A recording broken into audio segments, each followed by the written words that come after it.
네, 감사합니다. 하나님 말씀 보겠습니다. 요한계시록 7장.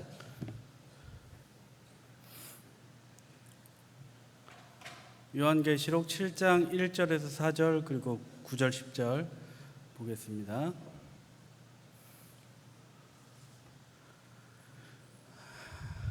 요한계시록 7장 1에서 4절 9절 10절 같이 보겠습니다.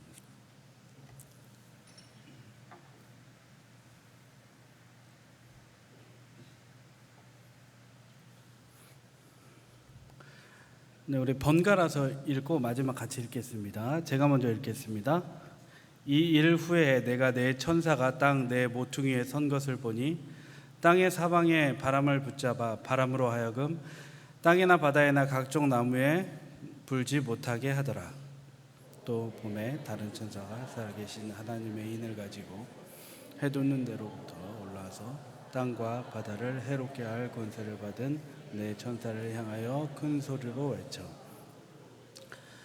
이르되 우리가 우리 하나님의 종들의 이마에 인치기까지 땅이나 바다나 나무들을 해하지 말라 하더라. 내가 인침을 받은 자의 수를 들으니 이스라엘 자손의 각 지파 중에서 인침을 받은 자들이 14만 4천이니 이 일 후에 내가 보니 각 나라와 족속과 백성과 방언에서 아무도 능히 셀 수 없는 큰 무리가 나와 흰 옷을 입고 손에 종려 가지를 들고 보좌 앞과 어린 양 앞에 서서 큰 소리로 외쳐 이르되 우리 하나님과 어린 양에게 있도다 하니 아멘. 계시록 7장 말씀을 통해 자비의 시간이라는 제목으로 하나님 말씀 전하도록 하겠습니다. 여러분 오늘 뉴스를 보니까 제주도의 한 가정집에 불이 났더라고요. 놀라지 않으셔도 되고요. 불은 꺼졌습니다. 안심하셔도 됩니다. 날씨가 더워서 에어컨을 켰는데 실외기가 열받아서 그랬는지 이게 타버린 거예요. 근데 이제 제주도에 의용소방대원이라고 이제 민간인 중에 명예소방관 같이 이렇게 소방대원이 있는데 그 대장님이 지나가다가 불난 걸 보고 가서 확 꺼버린 거예요. 그분이 없었으면 큰일 날 뻔한 일 아니었겠습니까? 부산에서도 화재가 있어서 안타까운 그런 소식이 있었는데 오늘 본문도 그와 같은 이야기입니다. 요한계시록 7장은 묘한 장면으로 시작이 됩니다. 우리가 지금은 보지 않겠지만 여러분이 이미 읽으신 내용에 보면 요약하자면 이런 거예요. 천사들이 진노의 날에 바람을 불지 못하게 붙잡았다. 그러니까 진노의 날 천사들이 바람을 불지 못하게 바람을 막았다는 거예요. 그러니까 바람은 뭘 상징하냐면 심판을 상징합니다. 그러니까 심판을 막았다라는 거죠. 그러나 이제 그 심판이 막은 것은 천사이긴 하지만 하나님께서 천사들을 동원해서 심판을 막고 바람을 막은 거니까 하나님이 결국에는 바람과 심판을 진노를 막으셨다라는 거죠.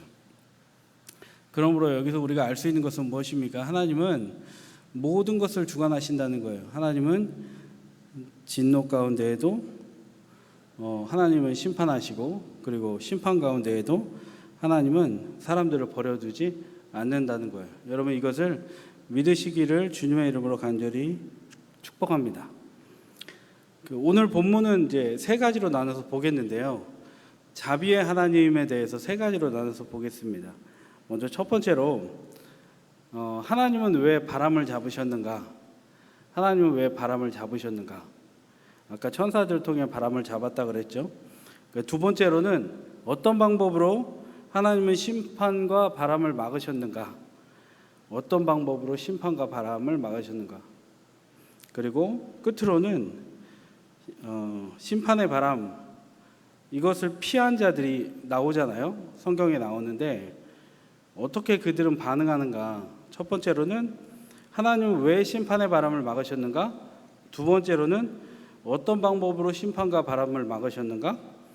끝으로는 심판의 바람을 막은 자들, 그러니까 심판의 바람을 피한 자들, 그러니까 면한 자들은 어떻게 반응하는가? 이걸 살펴보도록 하겠습니다. 여러분 오늘 말씀을 통해서 이런 일을 행하면서 우리들에게 보여주시는 하나님의 자비를 경험하시기를 바랍니다. 그리고 그 자비를 힘입어서 이 땅 험한 세상을 살아가는 믿음의 종들이 되는 시간 되기를 간절히 소망합니다. 첫 번째로는 왜 바람을 붙잡으셨는가라는 거예요. 한번 따라해 주시겠어요? 왜 바람을 붙잡으셨는가? 그러니까 하나님은 왜 바람을 붙잡으셨는가? 여섯째 인땐 다음에 이제 심판이 또 도래해야 되는데 왜 심판을 막았냐는 거예요. 이유를 알기 위해서 우리가 계시록 6장 17절을 한번 봐야 되는데요. 같이 보겠습니다. 6장 17절. 같이 읽겠습니다. 시작. 그들의 진노의 큰 날이 이르렀으니 누가 등이 서리요 하더라. 이게 뭐예요? 질문인 거죠. 진노의 큰 날이 이르렀다고 합니다. 하나님이 진노하셨다라는 거죠. 그러니까 하나님이 정하신 때 진노의 날이 이르렀다라는 거죠. 진노의 날, 심판의 날, 멸망의 날, 그 참담한 날에 어떤 얘기를 하는 거예요? 누가 일어날 수 있겠느냐라는 질문이에요. 심판의 대상은 모든 계층입니다. 그리고 모든 이들이 견딜 수 없는 고통 앞에서 무력해지는 날이에요. 진노의 날은, 심판의 날은 그 누구도 일어날 수 없어요. 그런데 그 상황에서, 무시무시한 상황에서 누가 일어날 수 있겠는가라고 질문하는 거죠. 일어날 희망이 없으면 아예 질문도 하지 않겠죠. 물어보지도 않겠죠. 힌트하는 바가 그거예요. 누구는 분명 일어날 수 있다라는 것을 오늘 성경에서는 분명히 우리에게 이야기해 주고 싶은 거예요. 자, 그 질문에 오늘 7장이 대답합니다. 7장 1절입니다. 같이 한번 읽겠습니다. 시작. 이 일 후에 내가 내 천사가 땅 내 모퉁이에 선 것을 보니 땅의 사방에 바람을 붙잡아 바람으로 하여금 땅에나 바다에나 각종 나무에 불지 못하게 하더라. 하나님이 지금 어떻게 하고 계시는 거예요? 천사들을 동원하셔서 하나님이 바람을 잡아라 라고 하죠. 그래서 심판을 멈춰라 라고 한 거예요. 하나님은 심판을 멈추신 하나님이라는 거예요. 여러분, 이 장면이 우리에게 현 시대를 살아가는 우리에게 주는 메시지는 무엇입니까? 어떻게 연관할 수 있겠습니까? 본문이 거기에 한 성경에 머물러 있는 게 아니라 우리의 삶에 연관시켜야 되잖아요. 오늘의 삶, 우리의 인생에도 폭풍이 있다는 거예요. 진노의 날같이, 멸망의 날같이, 죽음의 날같이 바로 오늘 다 끝날 것 같은 날이 우리의 인생에도 있다는 거예요. 여러분, 한 번도 없었습니까? 다 있었죠. 우리가 저마다 다 인생을 보면 인생의 얘기를 쓰면 책 한 권은 다 나온다는 거 아니에요. 책을 안 써서 문제지 집집마다 사연은 다 있습니다. 폭풍이 몰아닥치는 날이 있어요. 감당할 수 없는 바람에 흔들릴 때가 있어요. 어느 날에는요, 여러분 TV에서 본 적 있죠?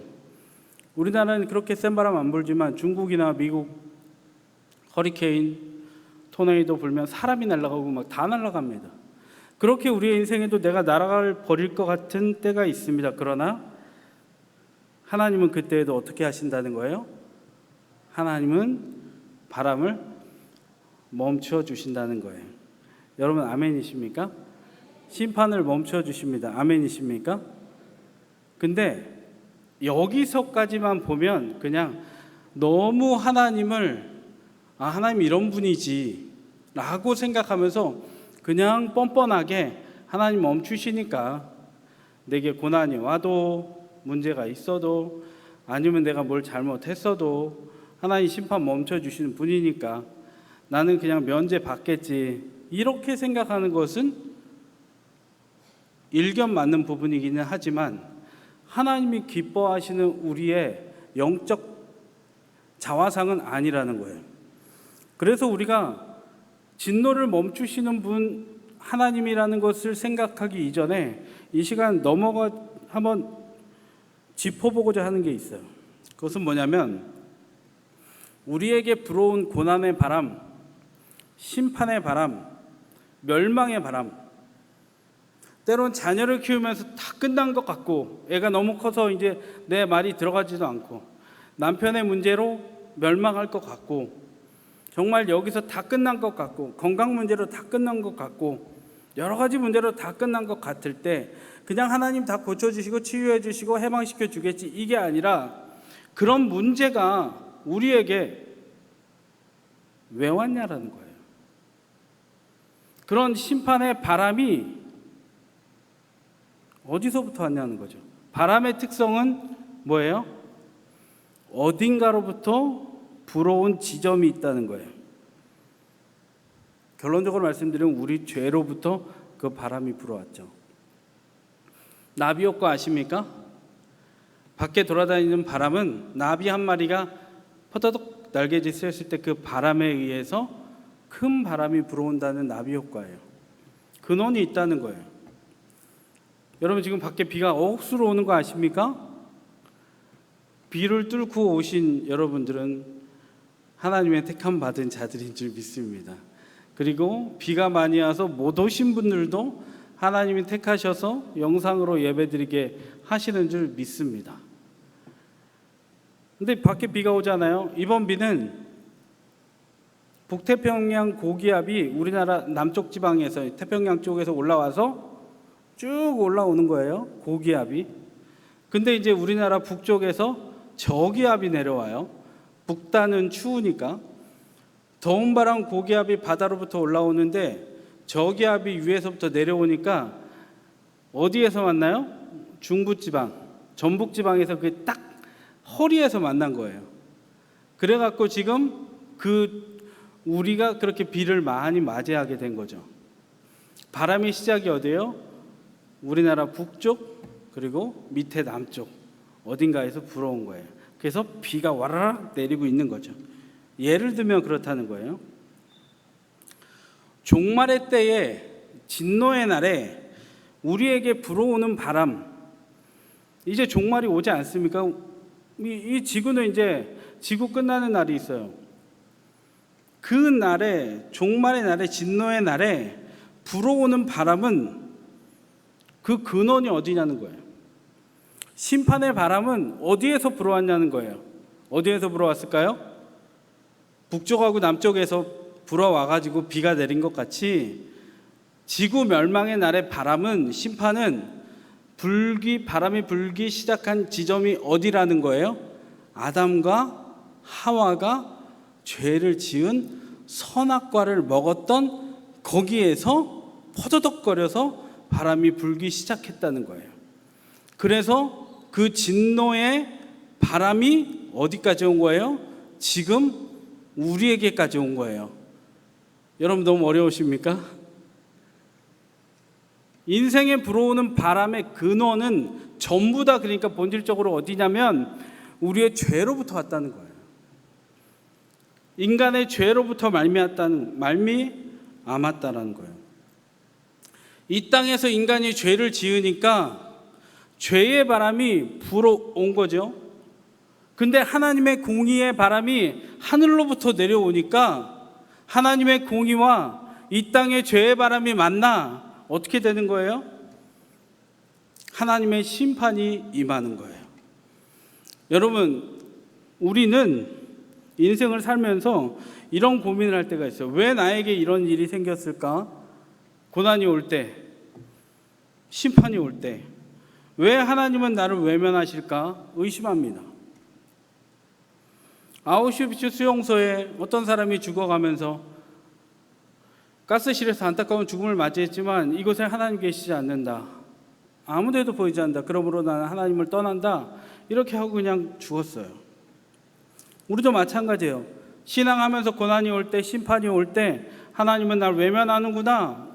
짙은 어둠이 왔을 때 빛이신 하나님이 안 보이는 거예요.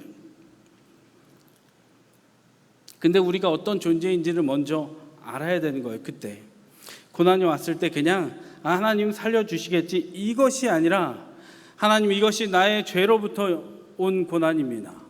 내가 부인할 수 없습니다. 나의 자아가 부패했기 때문에 시작된 고난입니다.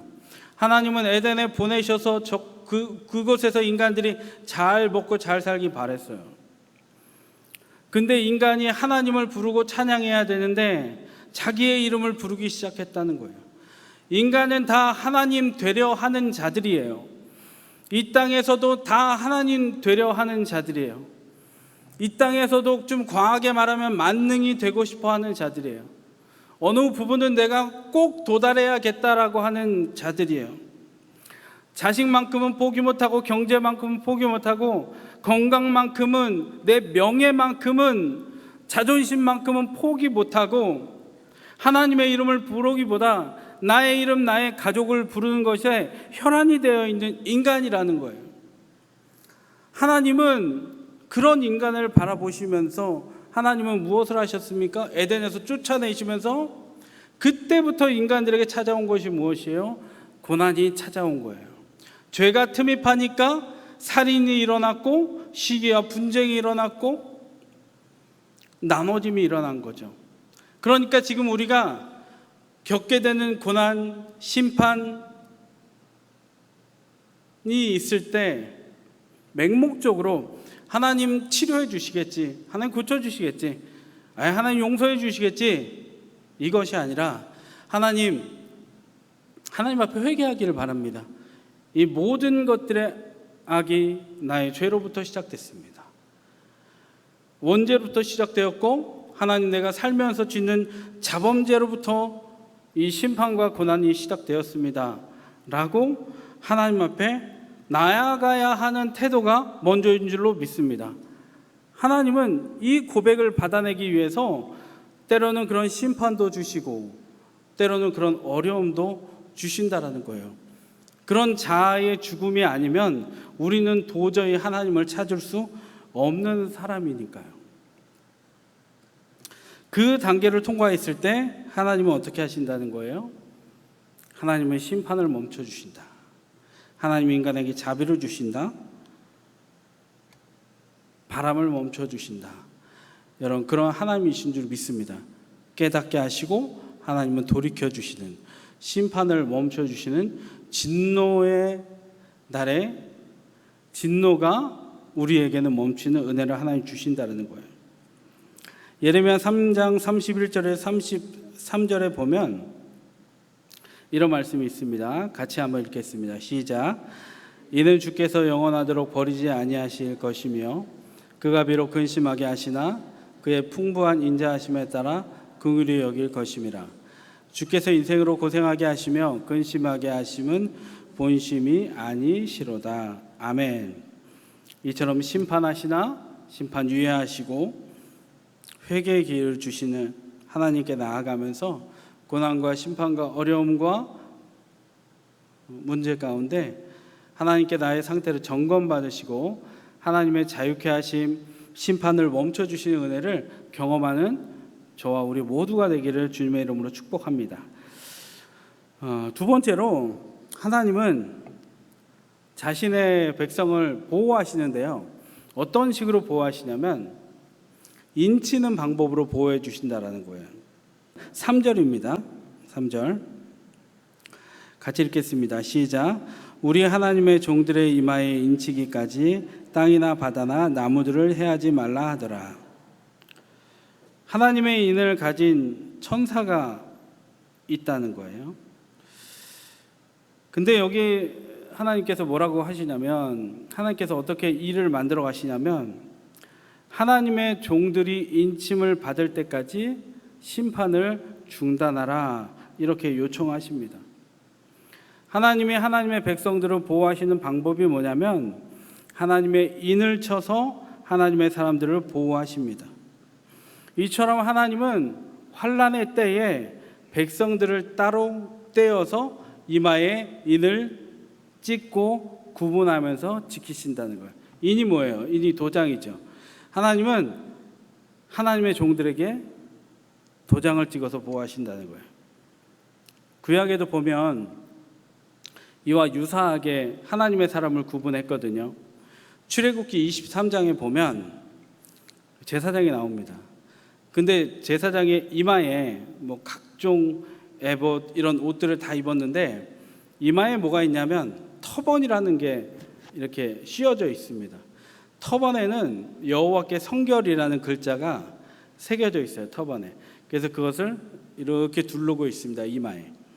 근데 오늘 여기에도 보면 이마에 인치기까지 땅이나 바다의 나무들을 해하지 말라. 이마에 인쳐서 구분했다는 거예요. 구약 시대에도 제사장에게 이마에 인쳐서 그것을 둘러쓰므로 제사장이다, 하나님의 백성이다, 이렇게 구분했다는 거예요. 여러분, 구약 시대뿐만이 아니라 고대에도 보면 자신의 아주 소중한 거에 인을 찍었습니다. 소중한 물건에 인을 찍었어요. 그러면서 이건 내 거야 명확히 했습니다. 여러분, 추노 아십니까? 추노가 뭐죠? 그 노비가 있는데 도망을 해요. 너무 힘드니까. 근데 그 노비가 도망하는 거 그냥 놔두지 않고 주인은 추노를 고용해서 경찰같이 이렇게 잡아오게 하죠. 그러면 이제 힘없는 노비가 끌려와요. 그럼 어디에 이렇게 지지죠? 이마에다가 이렇게 지집니다. 그래서 인을 찍어요. 이거 굉장히 수치스러운 거죠. 어딜 가도 티가 나고 어딜 가도 죄인인 것이 낙인이 찍히는 거예요. 주인이 그만큼 소보다 사람을 중요히 여긴 거죠. 우리는 어떻습니까? 우리도 하나님의 인침을 받은 존재예요. 그런데 하나님은 우리가 죄인이라고 해서 노비처럼 낙인 찍지 않았습니다. 하나님은 우리를 너무 사랑하셔서 우리가 비록 형편없는 죄인이지만, 은혜도 모르는 죄인이지만 하나님은 성령으로 인치셨다는 거예요. 에베소서 1장 13절에 보면 그 안에서, 같이 읽겠습니다. 시작. 그 안에서 너희도 진리의 말씀 곧 너희의 구원의 복음을 듣고 그 안에서 또한 믿어 약속의 성령으로 인치심을 받았으니. 약속의 성령으로 뭘 받았다는 거예요? 인치심을 받았다라는 거예요. 하나님께서 믿는 자들을 택하셔서 구원하시고 성령으로 인치셔서 마귀들로부터, 권세로부터 보호해 주셨다는 거예요. 예수 그리스도 믿는 순간 성령으로 인침 받았다는 거예요. 하나님은 그런 마음이셨을 거예요. 하나님의 백성을 선택하시잖아요. 예정하시잖아요. 그러면서 어떤 마음으로 하나님을 예정하셨을까? 창세 전에 구원받을 자를 예정하셨다고 하는데 어떤 마음이셨을까? 어떤 마음으로 인치셨을까? 이런 거겠죠. 얘는 내 거야 라는 마음이셨겠죠. 얘도 내 거야 라는 마음으로 인치셨겠죠. 기계적으로 하나님 입장에서 그냥 80억 인구 중에, 지금까지 지나간 수많은 인구 중에 기계적으로 선택한 것이 아니라 인치시면서 얘는 내 거야, 쟤도 내 거야, 쟤도 내 거야, 인천에 사는, 서울에 사는 누군 내 거야, 이런 마음으로 너는 나에게 속한 자다 라고 선택했겠죠. 하나님은 심판의 날에 어떤 방법으로 했다는 거예요? 인치셨다는 거예요. 어떤 마음으로 했다는 거예요? 얘는 내 거야. 고대 시대에 소중한 물건에만 인 찍었다 그랬잖아요. 얼마나 소중한지 알아? 얘는 내 거야. 병들었지만 얘는 내 거야. 태어날 때부터 병든 사람이 있잖아요. 그래도 내 거야. 내가 영광 받으려고 이렇게 만들었어. 가난하고 힘없고 연약한 자, 초등학교도 못 나온 자, 글자도 모르고, 아니면 거꾸로 말하면 재벌들, 아니면 오해받은 자, 빚지고 원통하고 환난당한 자, 그런 모든 사람들을 하나님은 선택하실 때 얘는 내 거야 라고 하나님이 인치셨다는 거예요. 여러분, 그러므로 우리는 어떤 존재이냐? 하나님이 인치신 자, 너는 내 거야 라는 마음으로 하나님 우리를 선택하셨다는 것을 여러분 믿으시기를 바랍니다. 그러므로 진도 가운데에도, 고난 가운데에도, 절망 가운데도 오늘 그 찬양대 찬양같이 마음이 낙심되는 순간이 올 때에도 하나님이 나보고 너는 내 거야 라고 하셨구나, 너는 소중해 라고 하셨구나, 인을 찍은 건 소중한 거니까 하나님이 보호하신다는구나, 사업이 안 돼도 하나님 보호하시는구나, 여러분 그 길을 가야 된다는 거예요. 그러면 여러분 고난들을 다 피해갈 것 같습니까? 그렇진 않죠. 우리에게도 고난은 똑같이 있습니다. 이 시간이면 성경 공부를 깊이 할 수 없는 시간이라서 자세히는 얘기는 못하지만 칼빈도 기독교 강요에서 믿는 자에게도 하나님께서 똑같은 고난을 주셨다고 해요. 그런데 중요한 건 믿지 않는 자들은 그 진노의 날 그냥 쭉 진노를 받는 건데, 하나님이 선택하신 사람은 오늘 7장에 나온 것 같이 바람을 멈춰주시고 어느 날 믿는 자에게는 그 진노가 끝나는 날이 있다는 거예요. 진노의 마지막 회가 있다는 거예요. 그래서 안 믿고 불신하는 사람들은 백보자 심판으로 가는 거고, 예수님 믿고 똑같은 고난을, 안 믿는 사람과 똑같은 고난을 당했어도 하나님의 은혜를 입은 자, 하나님이 딱 찍은 자는 바람이 멈추고 천사가 멈추게 하고 진노가 멈추는 그 날이 있다는 거예요. 여러분, 그것을 확실히 믿고 고난받으시기를 바랍니다. 고난받으면서 내 안에 있는 찌꺼기를 다 쏟아내고 내 자아를 죽이고 십자가로 죽고 예수님과 함께 살아나는 우리의 인생이 되기를 간절히 소망합니다. 끝으로 마지막으로 이제 자비를 경험한 자들이 어떻게 되는가 한번 따라해 주시겠어요? 자비를 경험하면 어린 양을 찬양한다. 할렐루야. 10절을 같이 한번 읽어보겠습니다. 예, 읽겠습니다. 시작. 큰 소리로 외쳐 이르되 우리 하나님과 어린 양에게 있도다 하니 아멘. 허다한 무리들이 큰 소리로 외치는 거예요. 구원하심이 어린 양에게 있다. 우리 하나님과 어린 양에게 있다. 이 고백은 자기들이 구원을 이뤘다라고 하잖아요. 구원하심이 나에게 있다, 나의 노력이다, 나의 행함이다, 아니에요. 내가 잘나서다, 아니에요. 우리 하나님과 어린 양에게 있다라는 거예요. 전적으로 구원이 하나님께 속한 것이다. 진노가 끝나는 것은 하나님으로 인함이다. 하나님이 나를 인치셨다.